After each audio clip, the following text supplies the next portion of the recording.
Okay, it's 7:05 p.m.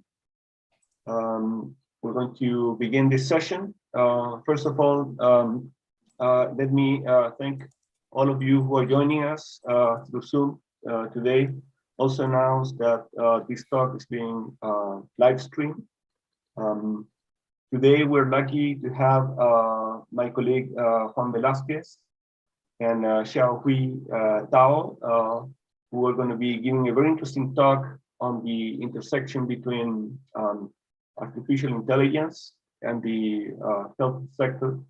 Let me give a quick overview of the speakers and also say that this is actually the second webinar that we're doing in this series. The objective of this webinars is to try to present examples of international collaboration between our researchers, in this case, Professor Juan Velasquez, with renowned scholars around the world, in this case, Professor Xiaohui Tao at the University of Southern Queensland. So let me briefly introduce the speakers. Joining us is Juan Velasquez. He's a full professor at the Industrial Engineering Department of our University of Chile. His research areas cover deep learning, data science, and health engineering.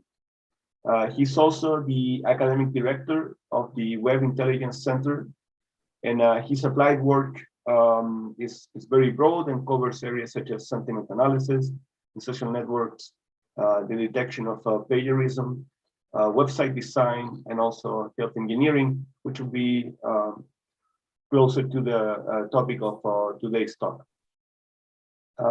Also joining us today is Professor Xiaohui Tao, who is an associate professor in computing at the University of Southern Queensland. His research areas include natural language processing, knowledge engineering, knowledge management, data mining, data analytics, information retrieval, and health informatics. He's the editor-in-chief of the Web Intelligence Journal, and his applied work covers also a broad range of topics, such as multi-disease recommender systems, clinic decision support systems for personalized and evidence-based medicine, health risk prediction, and detection of potential mental issues. So with that, I would like to give Juan Velasquez a chance to start this talk. Okay, thank you very much, Andres. Wonderful presentation.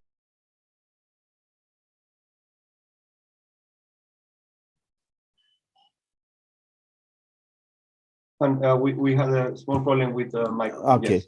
again, well, thank you very much for everything to stay with us in this webinar, and thank you, Andres, for the presentation, and Daniel, my colleague, to share your knowledge with us.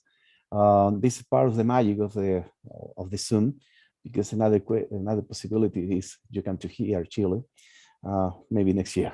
Okay, so well, I can share now the presentation, right? So, okay.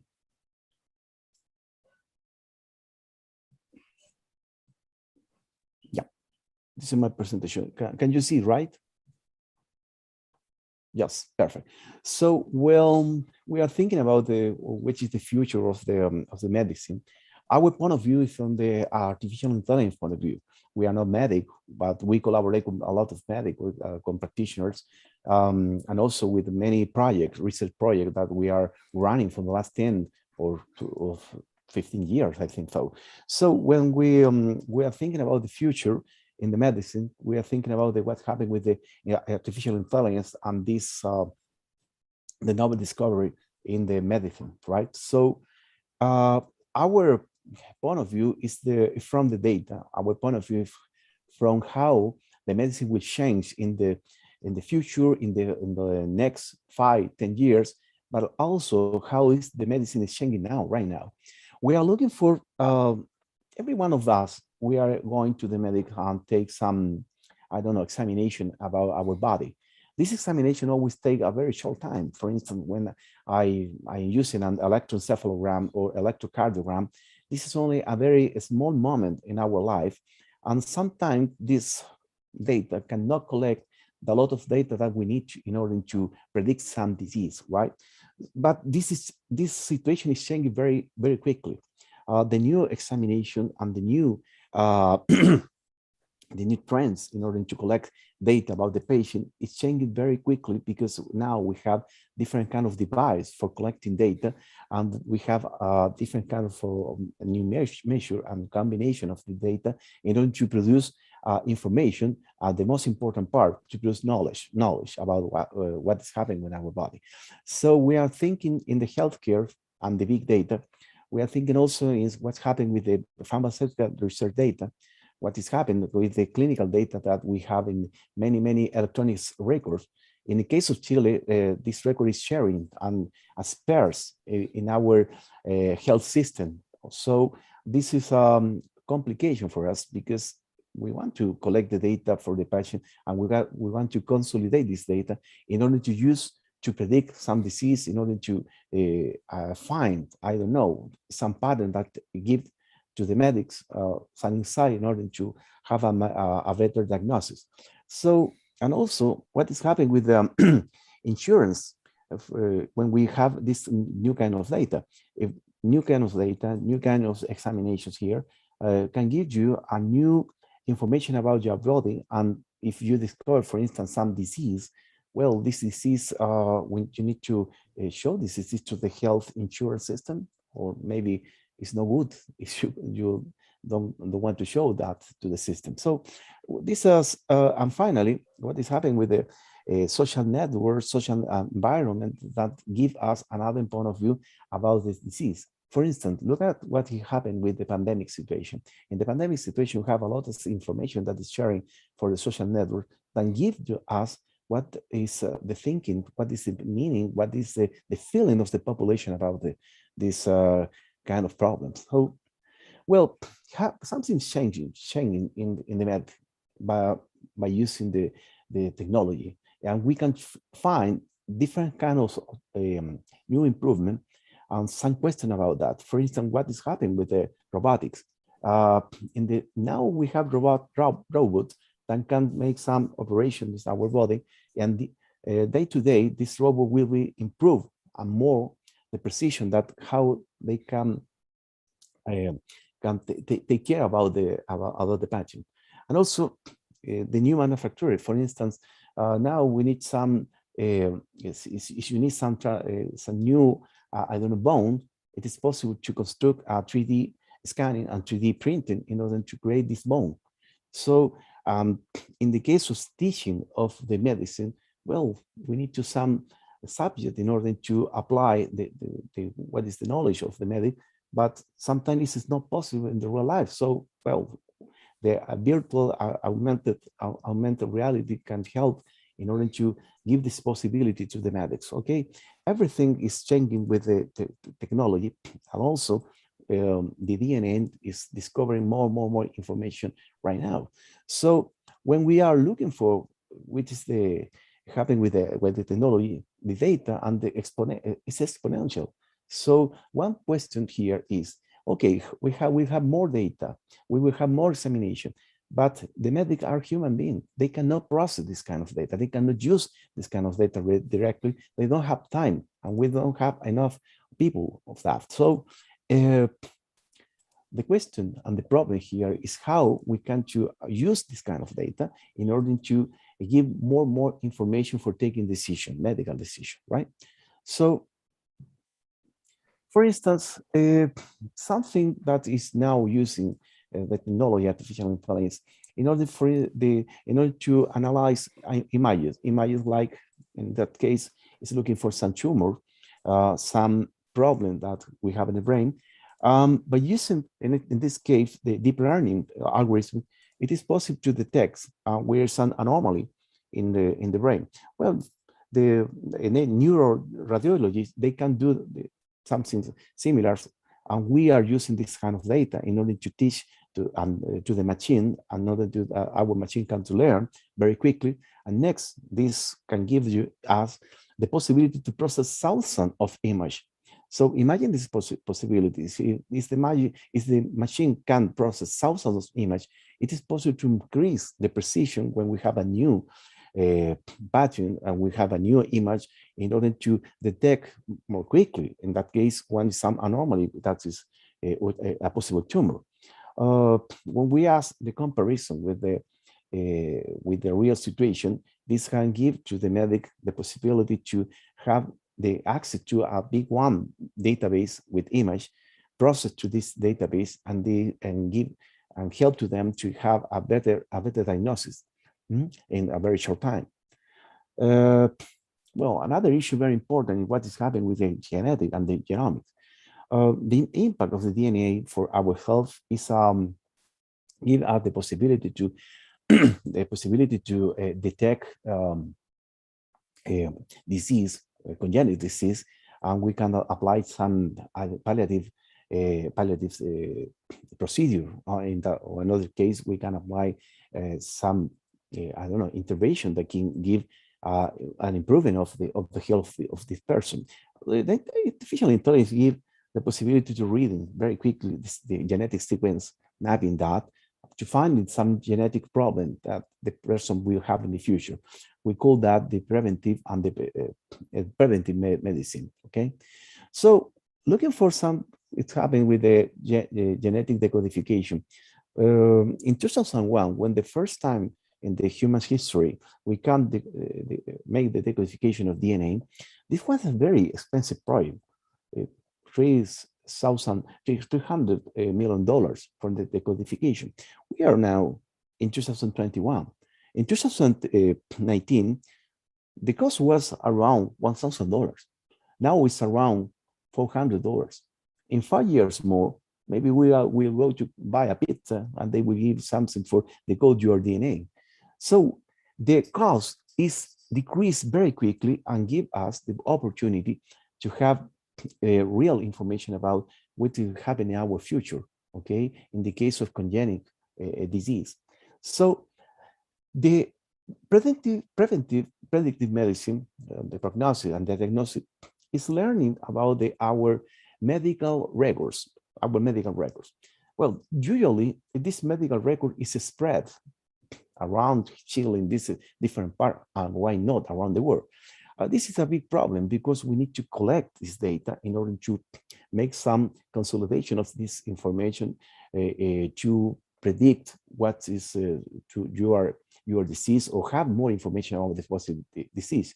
So the first things we need to collect that, and now there is a lot of efforts here in Chile and around the world for have one unique records about our history, our medical history. Okay, with this information pattern about the patient can support the medical decision. But again, this examination, the information that is inside to the medical record is huge. So we need to process very quickly that, and we need to analyze common cases to include the prognosis and the analysis of the disease. Okay, so we are calling about the 4P of medicine. What is the 4P of medicine? Dr. Leroy Hood coined this name. Well, the future medicine, the current medicine must be predictive, preventive, personalized, and participatory. Predictive, I need to predict what will be your disease because I have information from your DNA. Preventive, well, preventive means that we can to make something before you have the disease. For instance, the vaccine from the COVID is for prevention of you cannot get, or see if you get the COVID, well, it will be not so horrible for you. Personalized. Why I give you the same pill that I take in when I have a headache? We are different, or we are different persons. So it is necessary to personalize, which is the treatment, and also personalize everything for you. But for this, we need data, we need information. And finally, participatory. Usually the patient go to the medic, take the examination, and follow what the medic says. But with this current wearable devices, and also with the information that the patient have, is it possible to collect data, and this patient, this patient will become a smart patient. He or she will take care about the health, their own health, yeah, because and also participatory from the family. The family is also very important part in your health. So with that data, with that information, we can have more and more and more possibility to have a real answer for your disease. So the question is, we will be able to predict the disease, prevent them, give a personalized treatment, give some something for participatory or from the patient and the family. Well, this is possible now because we have the tools, we have the machine learning tools, and also artificial intelligence. Okay, so I will give you a very short example of what we are doing with that. So from the this is one algorithm that is artificial neural network. This is only a metaphor about how we think that the neuron is working in our brain. So some equation here, please don't worry about that. Some equation is only to predict some possible situation by using this kind of models, right? And the next thing is to use many neurons in order to capture data from I don't know, image, from sounds, from text, to predict also on to find something to important in order to classify different kind of disease. For instance, here, this is it's a paper that we published only this year when we are using the tomography, okay, the computer's tomography in order to detect when the patient have or not a COVID. Well, how we teach to the machine? Well, we have many tomography from person that have some disease, pulmonary disease, respiratory disease, and also we have another person that have the COVID, okay, and with this we apply the training to the machine. It's only image, and next the machine give us the possibility to have a very quick test by using the tomography. The same we are applying with the X-ray, with different kind of patient that we have here, and we can have a rapid examination about if the person have or not a COVID by using deep learning algorithms. Also, when I say participatory, is we have here the social network user to analyze the marijuana and alcohol consumption. Well, Chile is we want. We love the scores here in Chile, so we have some problem with the alcohol and also with the marijuana. But using the data that we collect from the Twitter and Instagram, we can have some models in order to show to the people, to show to the authorities here what is happening with this phenomenon about the consumption. Okay, so the problem here is. Every 2 years, we have a survey here in Chile, national survey about the drug. And next, when we have the survey, our authority can use that information in order to take some decision. But they need to wait. They need to wait for 2 years because the survey is every 2 years. In our case, we are thinking we can use the artificial intelligence in order to collect valuable information about this phenomenon. With this information, we can give some insight about what happened between these 2 years. So, well, the first things, I'm sorry, Danny, this is in Spanish, but we need to teach to the machine how to detect when we have a Twitter, we have a tweet with information about marijuana, and we need to teach the typical Chilean slang about the marijuana, that is the typical slang, so the machine can learn that and can detect when some tweet is speaking about marijuana. So, well, look at that here, please. This is the national survey, it's every 2 years, and this is our system that is every year, every semester, every month, every day, every hour. So we have information about this phenomenon in any time by using the social network. That is where, with this information, it is possible to take decision very quickly. Okay. Well, sometimes we have a good classification here now. And sometimes also the algorithm make us some problem and have a bad classification here. Well, in order to thinking what is in the future with the artificial intelligence and health, well, something is changing, and the first thing is the surgery, how the surgery will change because we have robots. Also, the patient will become a smart patient that will take control about his health disease. We monitorize by using the sensor, monitorize by using different kinds of wearable devices. The operations here also in the normal hospital also we will improve with the artificial intelligence. The future research, this is for our part, the combination of what we are doing in artificial intelligence and also the practitioner and the medic and then other disciplines in order to detect and have a better diagnosis about some disease. And the future is the precision medicine. The precision medicine, how I can give to the patient the correct training and also the correct pill and also the correct for they, because it is different human beings. Also in the education, the future of the education of the medicine, it is necessary to change because it is necessary more lecture about artificial intelligence in the medicine schools. And also maybe it's important to have some medical lectures in the engineering school. Well, thinking in the future, my question here is, can the artificial intelligence help the doctor in the diagnosis? Because the artificial intelligence is not taking decision myself. They're giving some insight from the medics. They're giving some information from the medic. And by using the networks, the smartphone, any device, we will have direct information for the patient and also for the medics. So in the case of the logistics, imagine how we can improve the ambulance movement in the city by using the smart city there. And also, what will happen with when we have the decodification of the DNA? My question there is, if I detect in the DNA from you that you will have a disease when you have 45 years old, your insurance will cover that? This is a prevalence or not?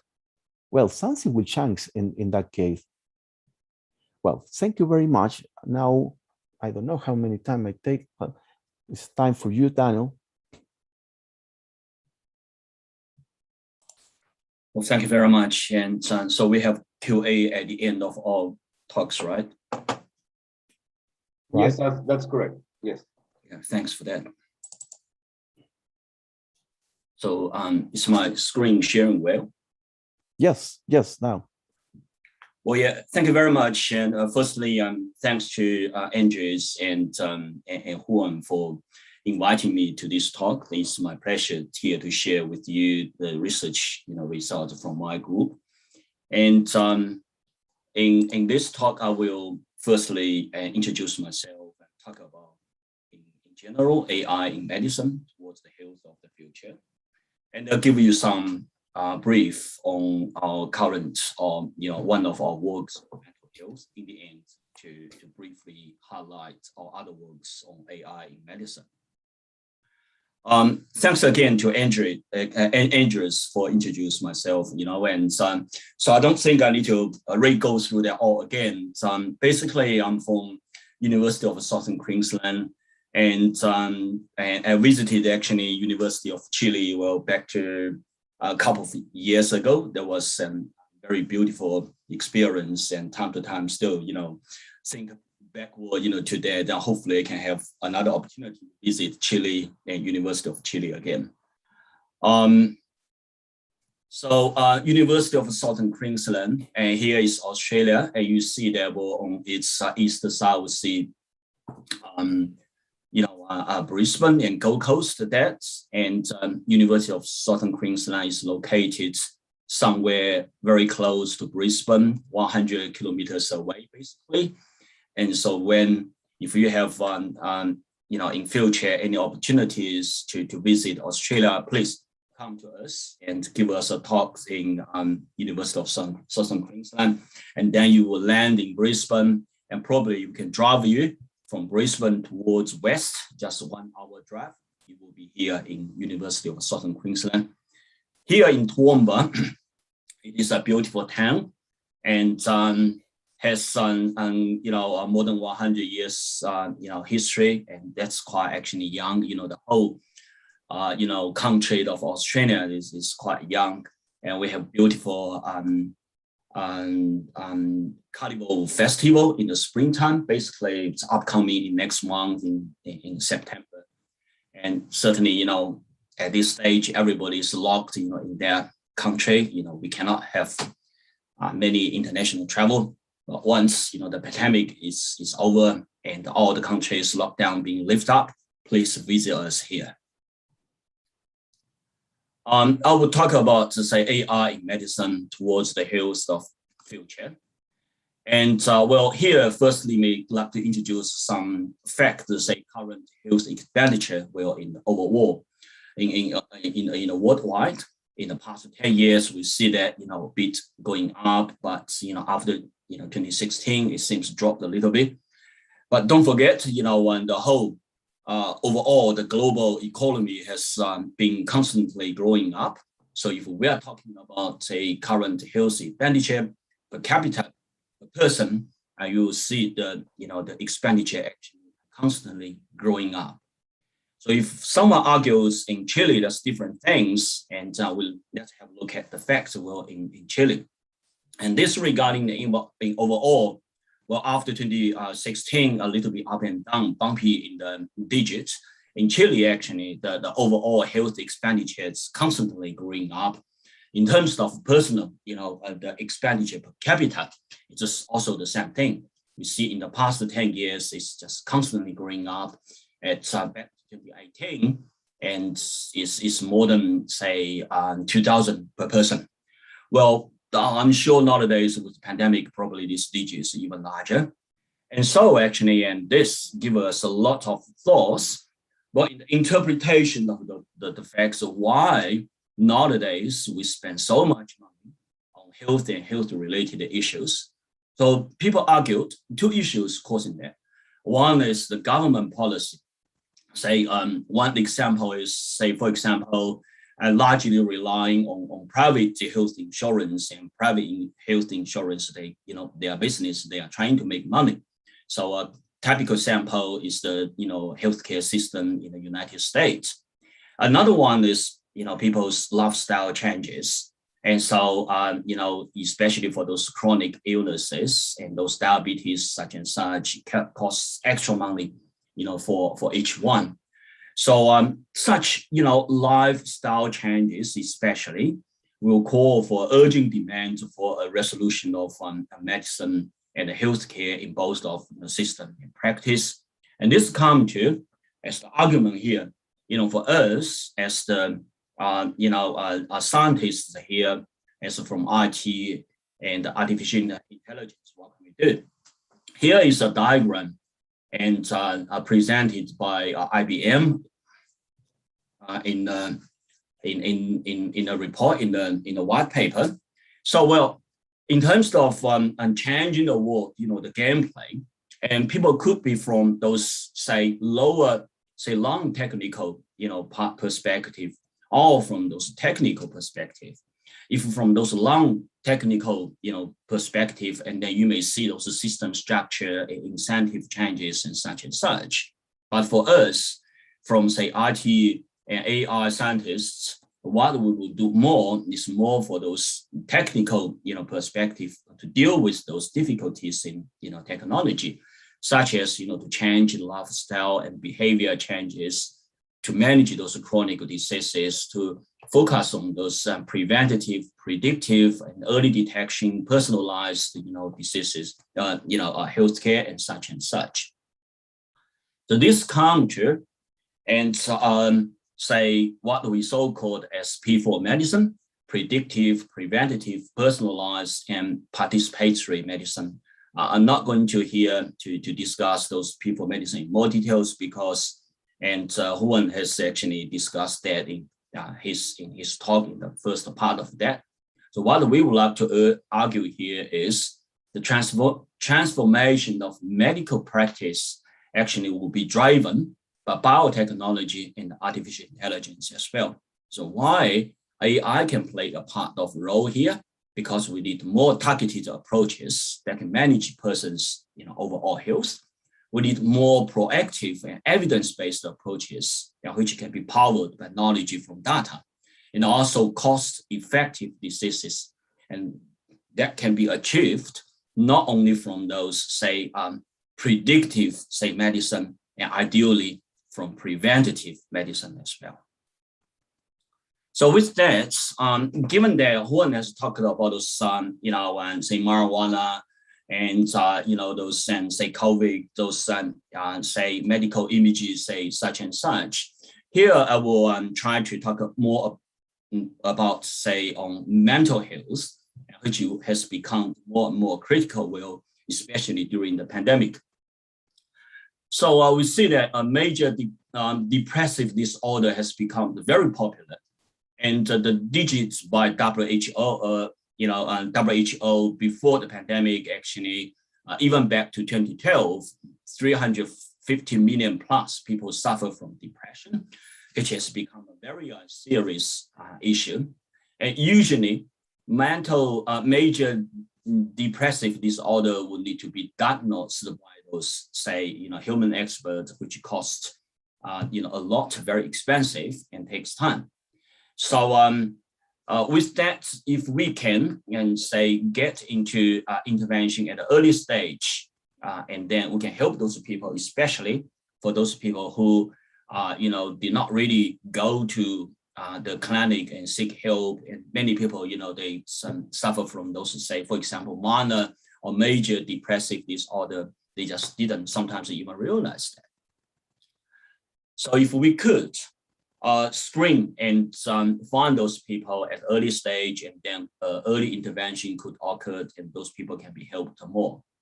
So with that, we in our, say, literature review in the study, we found that very little work has been done to incorporate those, and say, psychological domain knowledge into the development of machine learning classifiers to find out, the people who suffer potentially from the mental health issue. So that become the motivation for us to do the job here is to adopt those AI technology to discriminate this depression from those collected health data, and then so that we can help those people to suggest to those, and say, human experts for further interview. And we are not claiming here our job can take place of those, counseling or, psychologists. It's just, to separate the process to two stages so that more people can benefit from this, process.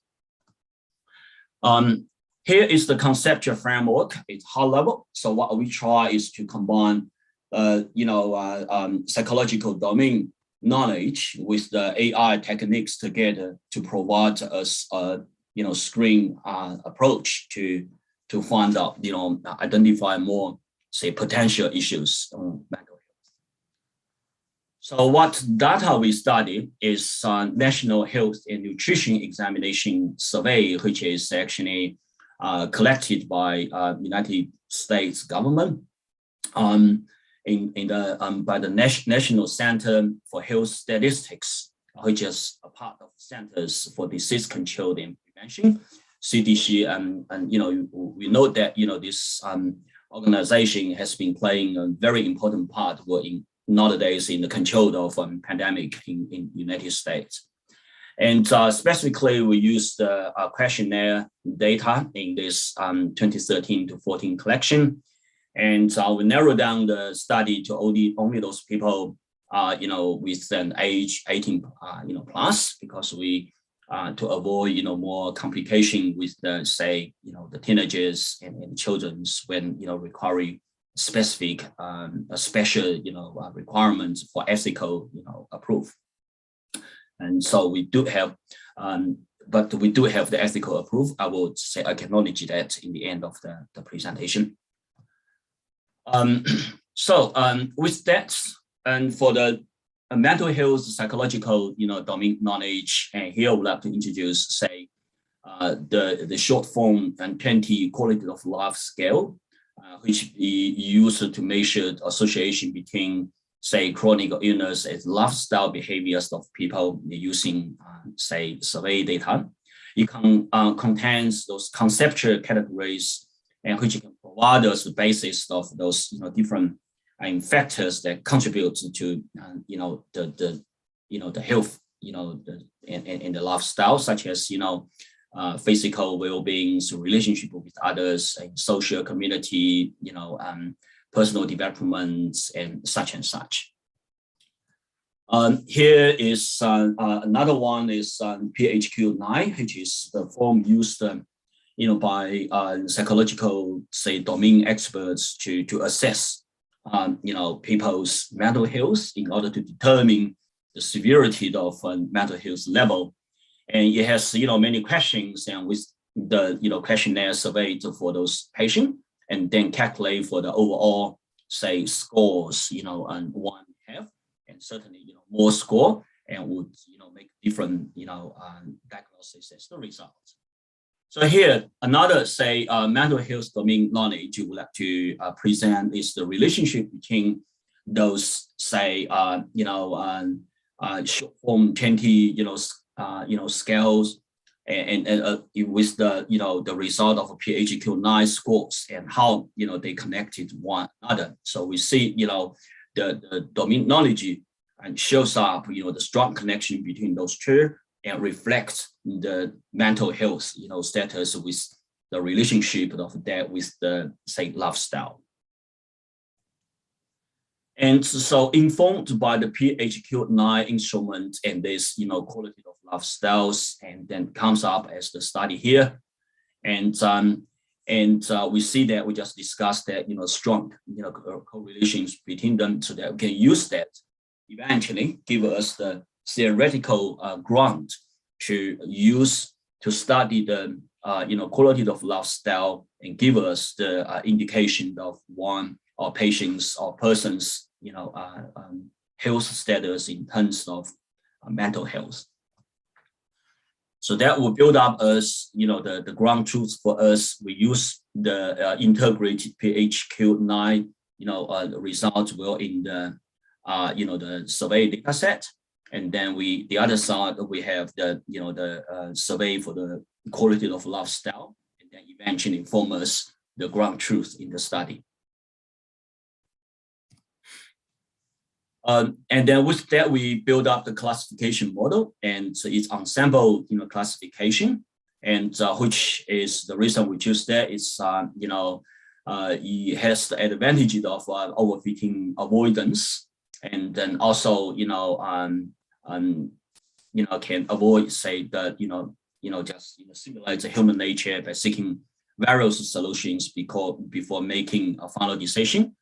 And specifically, we use, say, SVM, ANN, KNN, and decision tree for the reasons of decision tree represents logic-based algorithms, and ANN represents perception-based techniques. KNN represents statistic learning algorithms, and SVM is a typical sample of the whole family of SV support vector machines. And eventually, we build up the ensemble model, and with the with the different normalized factors, and to making the different impacts of those methods being employed in the ensemble model. Here, I'm not going to go to technical details of that, and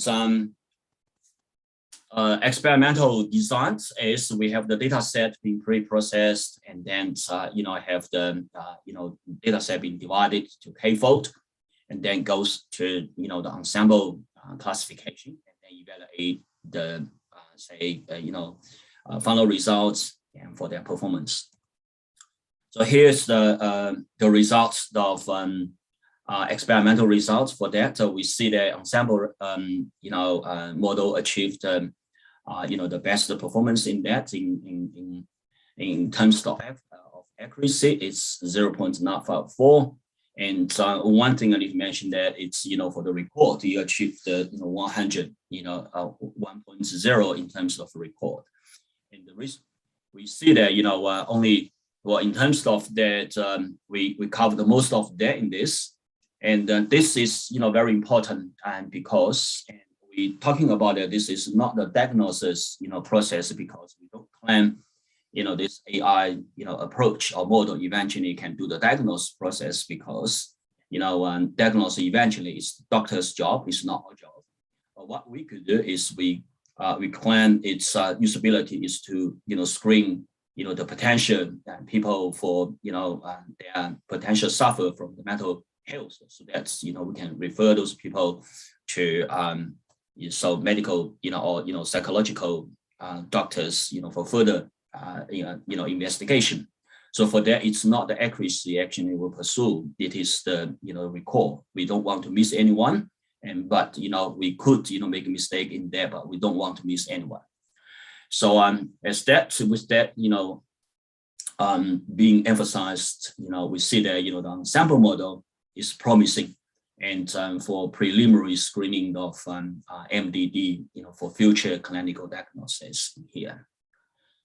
And in conclusion, and for this early, exploration, a binary ensemble classifiers is proposed, on the study of the survey data set, and demonstrated to us the capability of artificial intelligence being used and to help mental health practice. And the contribution here is a combination of integration of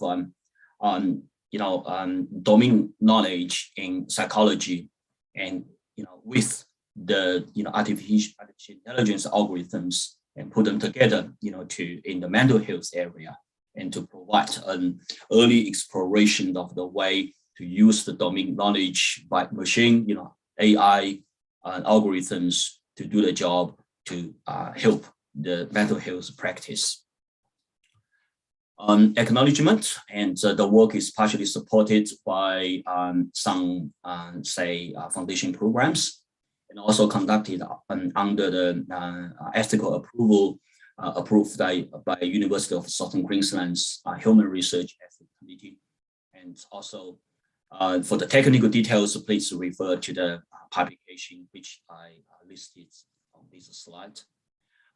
Before I finish my talk, and some other works we have been conducted on AI in healthcare in medicine, which I may like to highlight, including those, patient monitoring for detection of suicidal behavior in mental health facilities, including those knowledge graph for, a drug,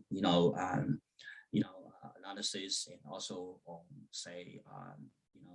recommendations for, health-related, support and such. And certainly, please welcome to get to my website, in which you will find those details. In the end, thank you very much. I think I'll stop here, and pretty much a couple of more minutes expanded. Actually exceeded the 20 minutes. Thank you very much again for your attention. Thank you.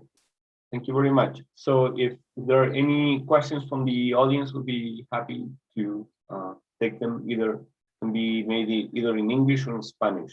Si hay preguntas de la audiencia, siéntanse libres, por favor, y de hacerlas, ya sea en inglés o en español.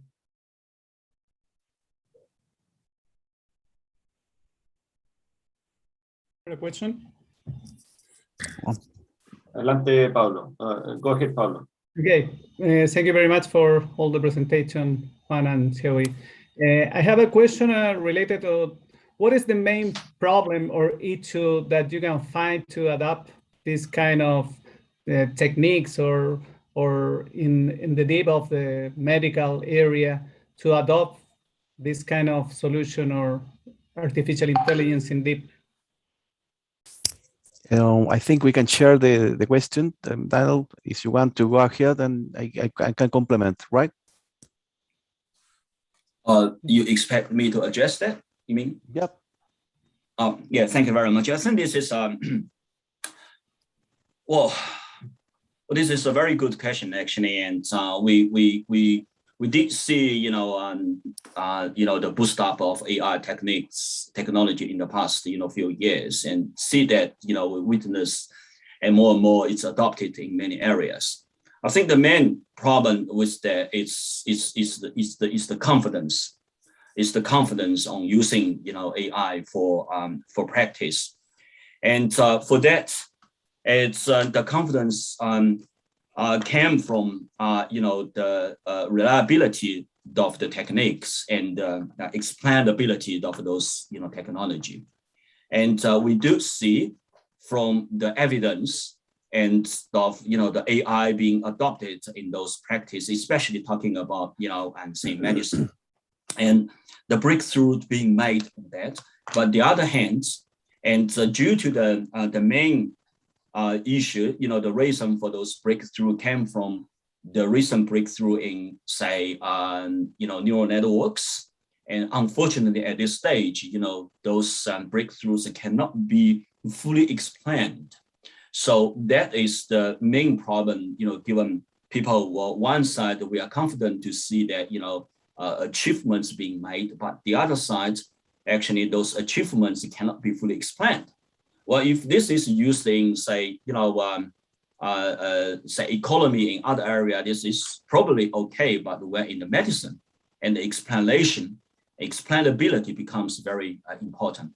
So I may say that's at this stage, that's the main issue actually pose the adoptability of AI in medical practice. Even though in the research community we can claim and the achievements, we can push it still forward, but in practice, I may say at this stage the use of that still being posed at this stage. So I may say the main or at least an important endeavor in the AI research community is to make those AI technology explainable. Okay. Well, I want to complement one thing. Well, I don't know, but you have the old school and the young school, where the old practitioners or the old medics, sometimes this new technique, they cannot believe in the efficiency, and also how we can to take the requirement. Because imagine that situation, we are looking for some data, and we have many variables. When you are in the emergency in the hospital, you cannot collect this kind of a lot of data, and there I want something that give the information very quickly. So sometimes how is the equilibrium, okay, in between this position? But I think this is changing now, because this is a fusion now between the engineering and the medicine, right?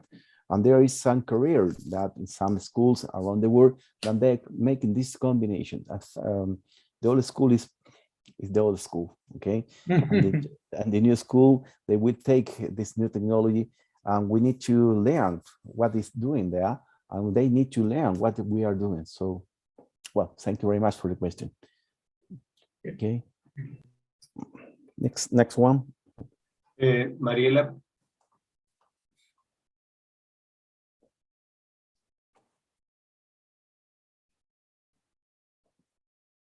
Hello. Hello.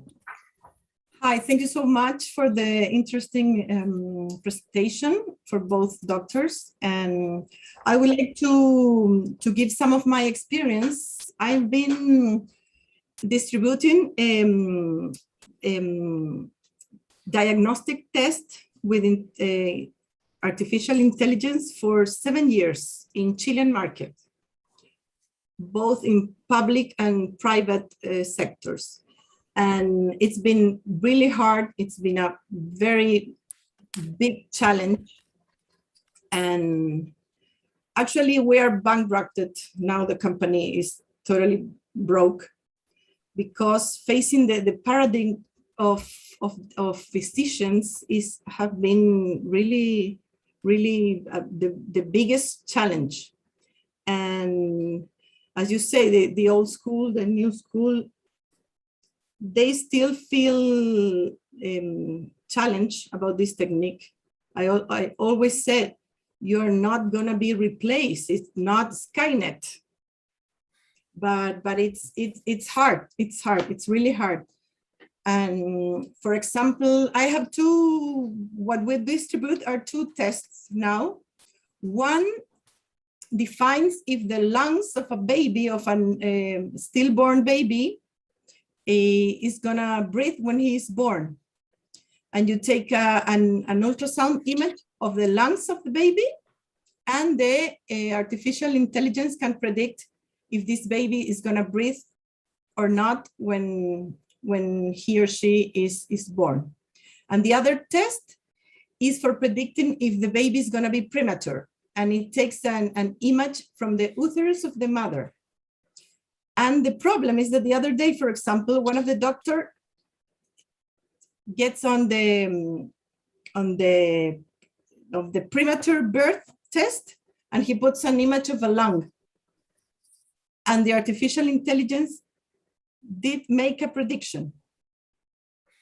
And it was totally mixed up. So the doctor called and said, what happened here? And I talked to the manufacturer, and the answer was, well, this is artificial intelligence. The human behind the screen must be responsible of what he's putting as an input. And so there's still these slight things that make it hard to trust, especially in a profession such as medicine. I don't know if the rest of the physicians in the world are so conservative, like in the Chilean market. But it's been a challenge, and I know this is the future. It's gonna arrive sooner or later.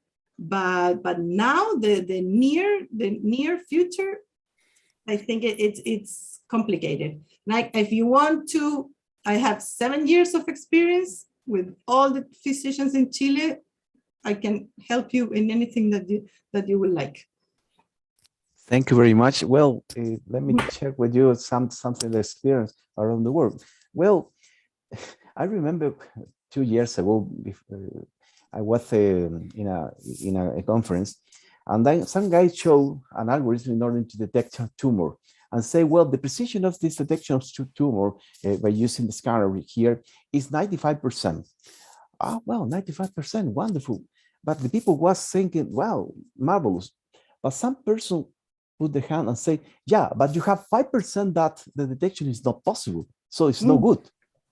Yeah. And another one say, hey, man, which is the precision that have the medics, the real medics, the human being medic with this kind of image? 88. So you are thinking that the machine can have the 100%. This is not possible, because we are teaching with everything that the example, but it's not possible. So this guy must understand this is not magic. This will give you some insight. It's a support for your diagnosis, but it's not replace the medics, right? It's not Terminator 3 walking in the street. Yeah. So we are very far away to that, I think. I don't know that. Can comment, please? Yeah. It's well, up to firstly, yeah. Yeah. Firstly, and I'm sorry to hear, the unpleasant, end of the complaints, their story. And what I would like to emphasize here actually is what I pointed out in my presentation actually as AI, and it is not our mission here to replace the doctors, and we are not here playing the doctor's role and do the doctor's job. And AI here, at least at this stage, and also actually, and I think in the near future, I can say, and the best role it can be is the assistance, to the doctors. It provides the best, help to the doctors. So nowadays we see when those medical doctors or other, when they do the decision, usually they refer to the X-ray. They refers to this analysis, the test of the blood, and they have much better analysis than before, and to analyze those data in hand so that they can make the best decision, according to their understanding of those analysis results. But here, at this stage, it is not AI's job, and it's not our claim of AI's role to take place of doctor. And so, as what you pointed out, it is very right. Actually, it's actually, and eventually, it is the person is the human expert who sitting behind the screen who makes a decision and to determine how to use those, say, results being analyzed by AI algorithm from those data. That's what I would like to say. Thanks for that. That's a very good question, actually. Thank you. Thank you. Thank you so much. Juan Pablo? Well, just here. Well, thank you very much for your both presentations. It was very enlightening. My wife is a medical doctor. She's a pediatrician, and when we talk about this topic, always she just said that, of course, I believe that the accuracy of these predictions are very good, but when I ask her if she really wants to use this information to supplement or complement their diagnosis, she feels like, yes, perhaps, she said sometimes. And when I reflect about her reactions, I think, or I reflect for myself, how do these results can really shape the development of public policy if the medical doctors sometimes react like, yes, perhaps I can use it, but I'm not sure. Imagine the policymaker who doesn't understand completely the topic of health, if he or she is not a medical doctor, and cannot understand completely the idea of artificial intelligence and applications. Perhaps all they know that they can reduce cost structure of public policies, but just my question is how you think that this result can shape policy development in Chile or in Australia? Well, very, very good question. So this is something that I think in many times, because, finally, who put the money? Who put the money? Here in Chile, who put the money? Finally, for research, the money came from the state, so from the system, right? So the situation, let me tell you my story. I am involved in this kind of project for the last 13 years, right? The first moment that I went with the medic with this crazy idea about the utilization of the data, they look at to me and close very quickly the door, okay, in my nose. So after a time, they are thinking, reading paper, reading situation. They went to the Congress, some crazy guy like me showed thumbs in the Congress and they say, okay, it's possible. But currently the situation is totally changed. When I say the whole school and new school, I don't say that your wife is all one, right? Okay, so I am thinking, but when he was a student, he received information that is the moment. So he received the information that from the old school. So it is changing now. But if you ask me how I can introduce this in the system, well, we will take a time. The system is looking for something new, something for reduce the cost, okay? And they are now in another point of view that the last 5 years. They're thinking that artificial intelligence is a big possibility. I don't know if they believe in that, or it's because they listen for many persons that it will change the world and also the health, right? So I think we have a big one journey, but that journey started 30 years ago, 30 years ago around the world. But as you see, they increase. Look at that situation that is very interesting. Sometimes we're looking for the public system, and the public system, sometimes we don't have a wow, big one opinion. But the public system here in Chile is very good.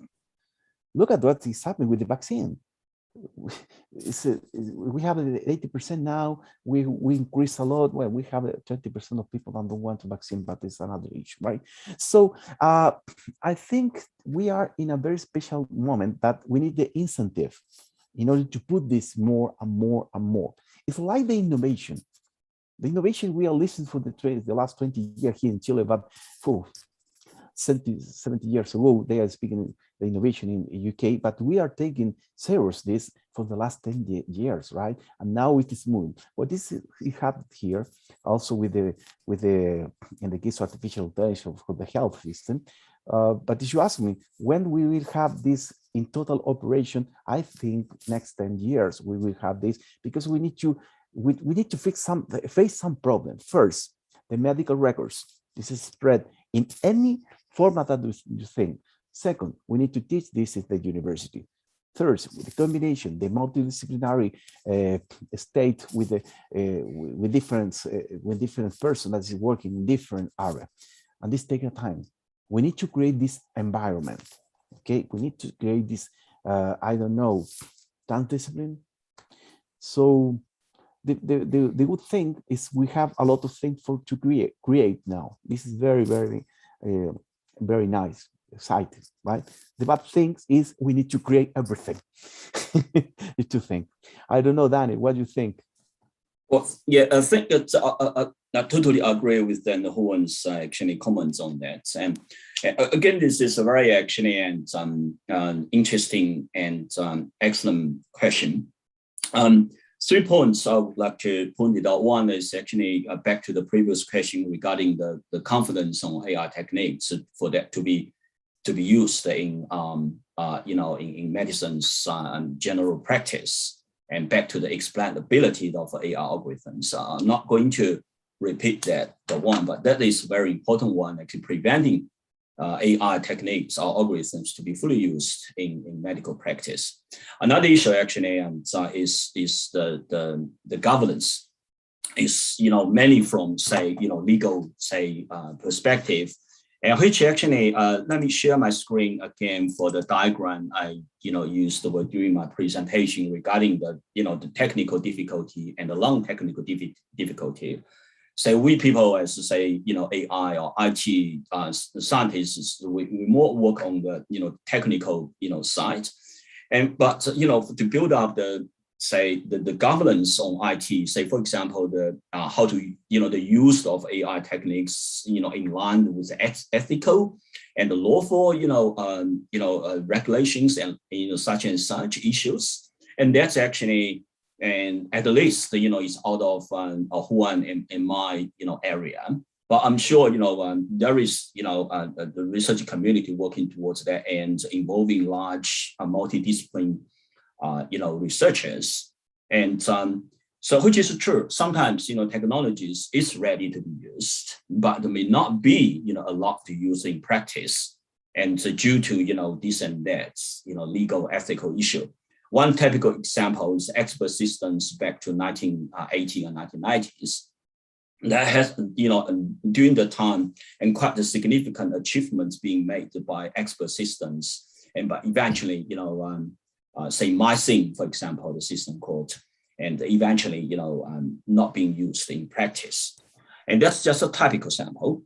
And the last point I would like to make is actually, even though that we see that those advanced AI algorithms, such as those from deep learning, and cannot be fully explained, but we did witness, or I would like to point it out, the advanced AI techniques are being used in daily practice, and probably say my GP, my doctor, family doctor, time to time when we visited our, medical doctor, I did see him sometimes turn, to the screen and, search the knowledge base, a system done in practice when, my doctor has had some, issues or problem with, to fully explore the symptoms and the diseases, or to, get the newly introduced, medicine, for, the prescription. And that is the result from latest advantage from artificial intelligence, from the information retrieval, the use of those knowledge bases being built up by using the transformation from human knowledge, that domain knowledge in medicine, to the a machine processable knowledge base and use to assist daily practice. So we did see those advanced, breakthroughs in AI, being used in daily practice, help those medical doctors to do their job better. Again, help them to do their job better rather than replace their jobs. But we just didn't say, at this stage, the fully use those, say, advanced deep learning, those techniques in medicine, medical doctors in practice, we probably still haven't been that yet. It's actually a lot of, the usability of they have been haven't. It just, and many of them still being paused due to this and that, issues. But in healthcare, we did see, many of those being used, at least, say, for example, in the control of, outbreaks of, COVID, actually, and we see many, and, those AI algorithms being used and to analyze the spread, to control the outbreak and such and such. It's just when we're talking about the prescription, when we're talking about diagnosis, and, due to the explainability of those, say, deep learning algorithms, and then we need to be more careful with that when talking about the daily practice. I hope it's makes sense in there. Thanks for that. Very good question. So I think we're running a little bit out of time, but we can just have the last question. So I see that Jaime Reyes would like to ask the last question for today's webinar. Please go ahead.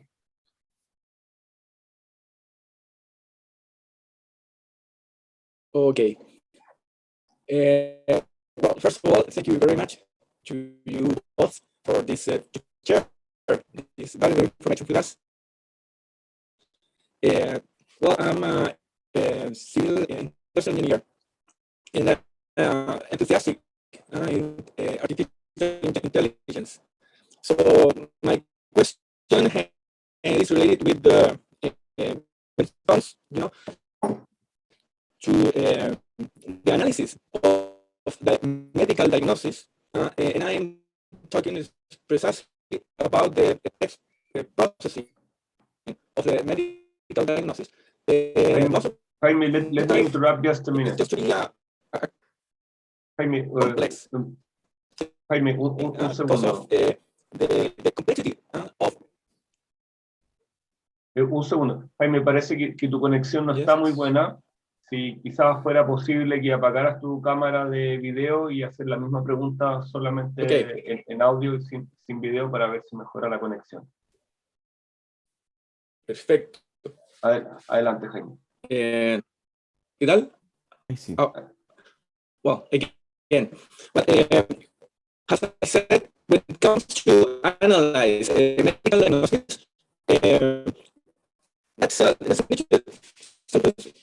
that's really kind of hard because the complexity of medical vocabulary, and if you add, which is kind of frequent, which is spelling mistakes. So it's really a challenge. And in order to learn how to manage it, so the question is there a suggestion about the available databases to work with and to work on? Jaime, parece que no pudimos escuchar muy bien tu pregunta. ¿Sería posible que la escribieras en un par de líneas en el chat y nosotros la podemos repetir en inglés si tú quieres? Teníamos problemas de conexión. So Daniel, I'm asking Jaime to type the question in the chat box because it seems that the connection was not helping us to get it through. So we'll just give him a few seconds for him to type it in the chat box.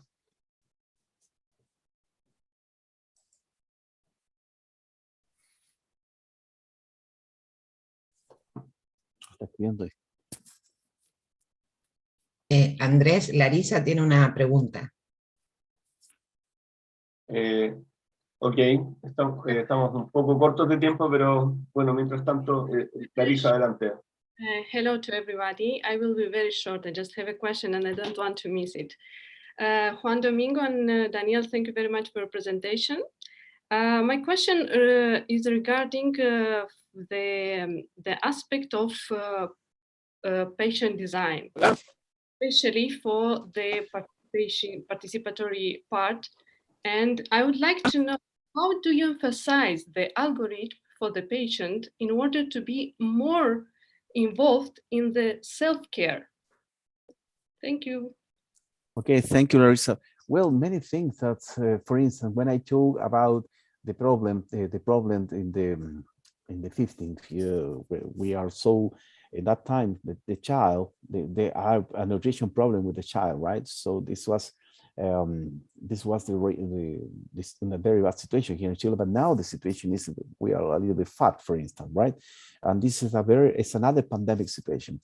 When the population is become very fat, okay, and many diseases will appear, right? And what we can to do with that? First things, how we can to control that.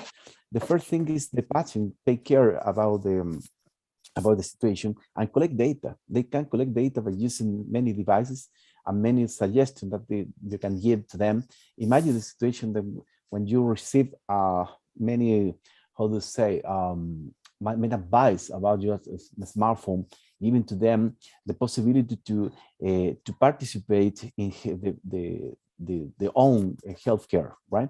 This is only one example, but there is another one that when the family, for instance, when you have a person that have a mental disease, for instance, Alzheimer's disease, the people that can collect the information in order to take some palliative control there are the familiar and the relative, right?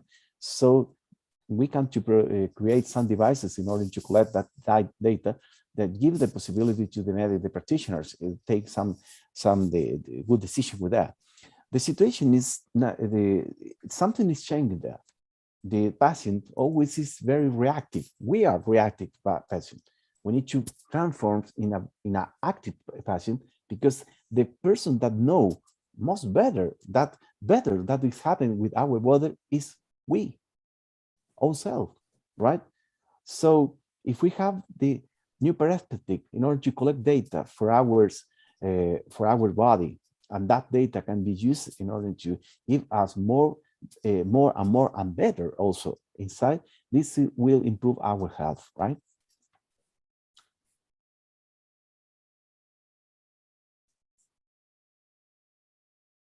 Daniel?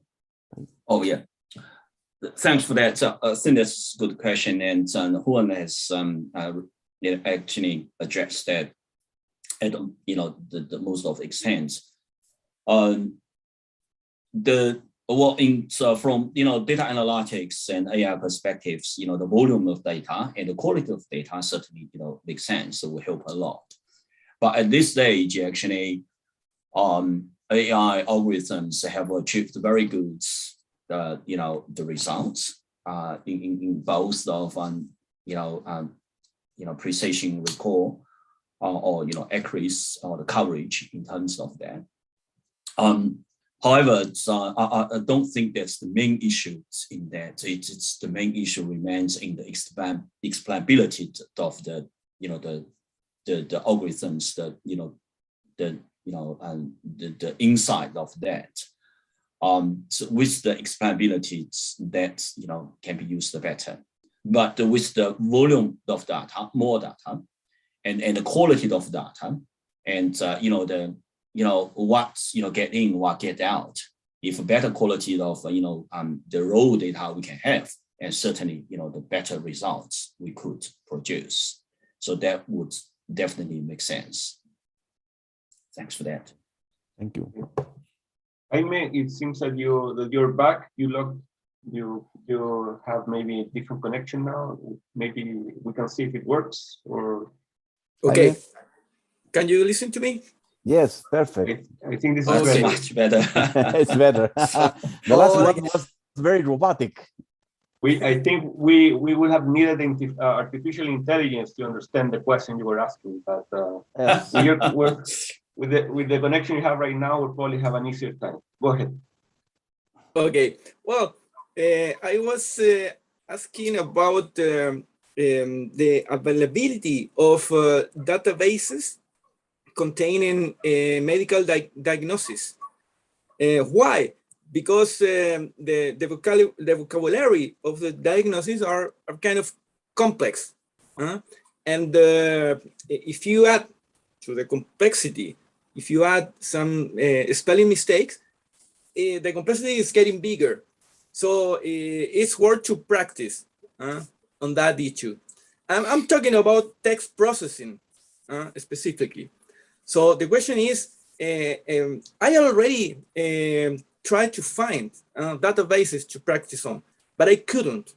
So the question is, if you know about the availability of databases containing this kind of diagnosis or in text in medical, natural text. I mean, coming from the medical attention in scenarios. Well, very complex question in order to give a good answer, because it's just, I see in the medical records, yes, you can find many, I don't know, diagnosis, writing good and writing bad. But first thing is very important. We are working with data from patients, so that data must to follow and very strict control in order to get access to the database, right? You must go to the, I don't know, bioethic committee, and if you have, when we receive this kind of data, we receive the anonymous data, right? I don't know who is the person. This is a very important issue first. Second one, you must if you want to apply some text mining or natural language processing algorithm in order to process that data, in our experience here in Chile, well, you must to create some taxonomy and also some ontology in order to teach to the machines to understand what the medic was writing in the medical data, right? What's happened with this as? This is the big problem. If I change the hospital, maybe you will find another surprises. Can you combine this kind of record between two hospitals? Yes, in part you can do that, but the integration is a big issue. How the solution for that integration? I have my idea. Some people say interconnection. Some people say that the database can talk with each other.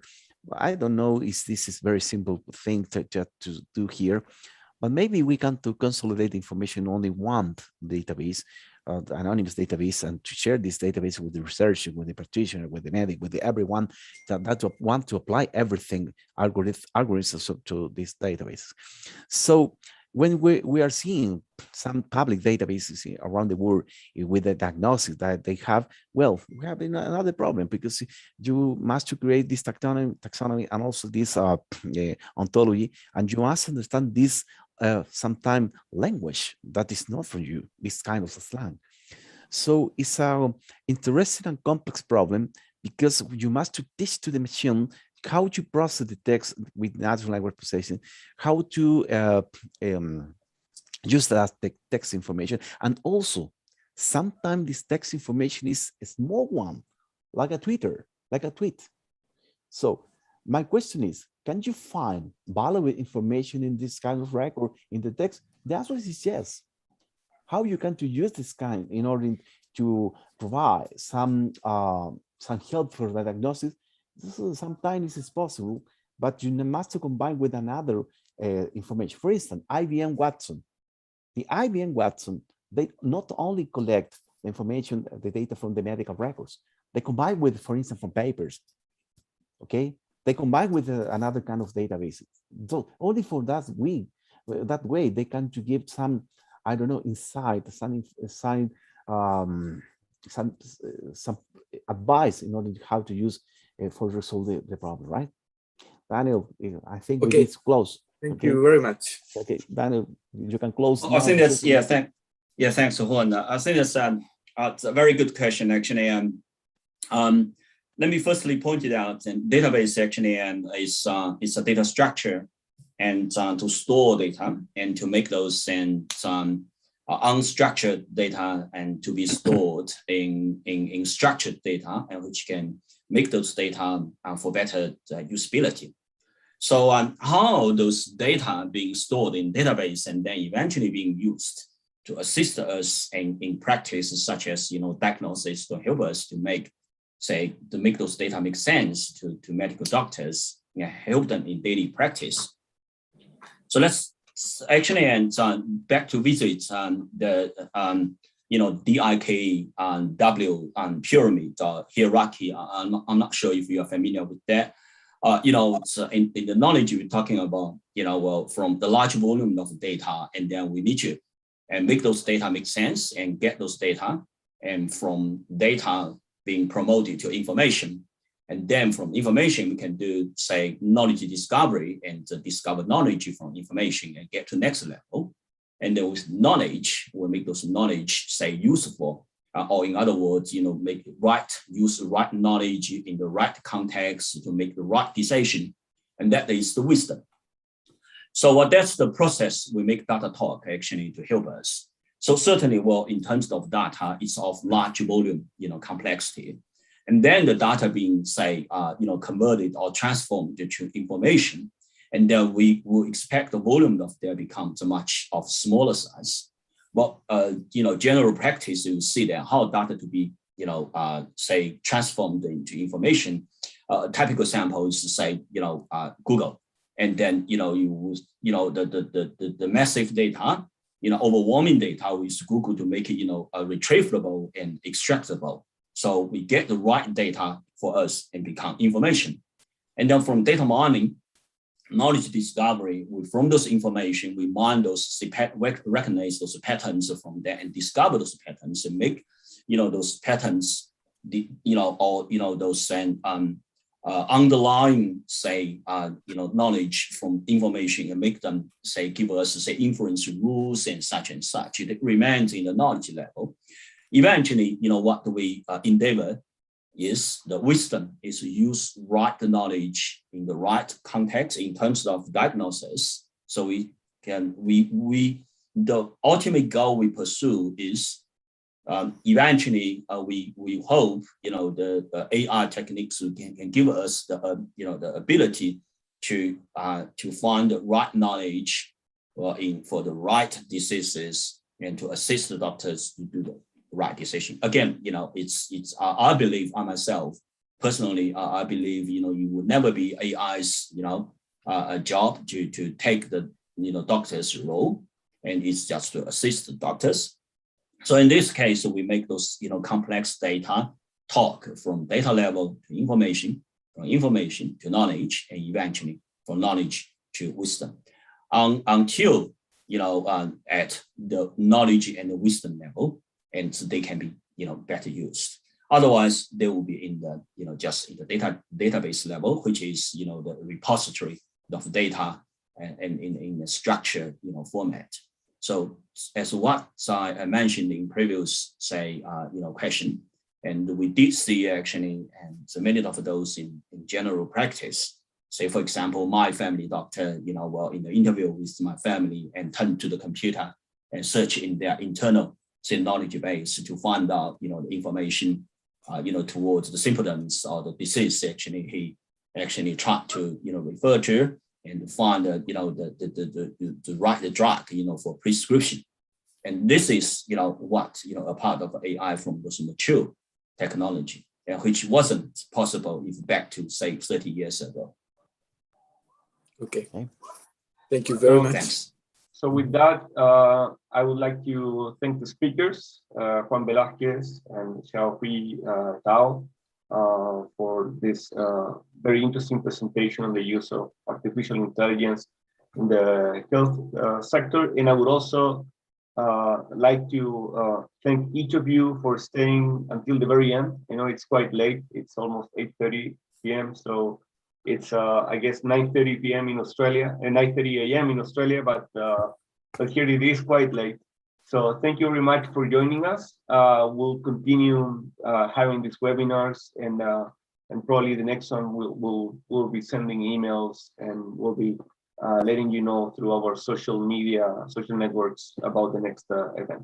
But thanks once again, and have a good night. Thank you very much. Thank you, Daniel.